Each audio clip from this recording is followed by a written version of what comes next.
Ahojte, ja som Michaela.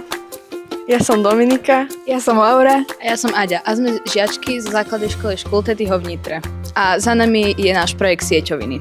Naši spolužiaci majú radi športové hry a sú dosť súťaživí, tak sme potrebovali zakúpiť športové náčinie, ktoré nám chýbalo a hlavne išlo o využitie trávnatej plochy v areáli našej školy. Takto sme pomohli aj našim ukrajinským žiakom, ktorí boli v očiach našich spolužiakov často neprijatí do kolektívu, tak vlastne takto si museli pomocou turnaja nájsť kamaráta alebo spolužiakom, s ktorým mohli hrať. Od začiatku to nebolo jednoduché, keďže sme to museli robiť po častiach a to bolo veľmi náročné pre nás, ale keď sme takto išli po tých krokoch, tak sme sa dostali k výbornému výsledku a tak sme sa naučili, ako organizovať projekt.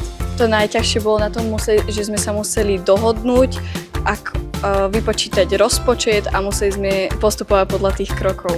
Samozrejme by to nešlo bez našej koordinátorky, ktorá nás vždy vedela usmerniť, ale to najdôležitejšie, čo sme sa naučili, je, že najdôležitejšie je sa medzi sebou rešpektovať, vychádzali medzi sebou a byť teda spravodliví, lebo všetci sme si rovní. Mali sme aj dotazník na tomto turnaji a tým sme vlastne zistili, že našim spolužiakom sa ten turnaj veľmi páčil a boli by radi, keby je takých turnajov aj viac.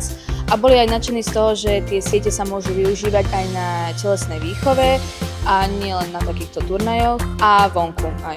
Bolo to veľmi super, že si to chválili, pretože sme vytvorili turnaj, ktorý mal veľmi dobrý vplyv, aj sme sa viacej spoznali a sme si zašportovali a viac sme komunikovali a vyriešili sme viacero problémov. Odporúčame toto si vyskúšať všetkým mladým ľuďom, ktoré majú kreatívne nápady a skvelé myšlienky.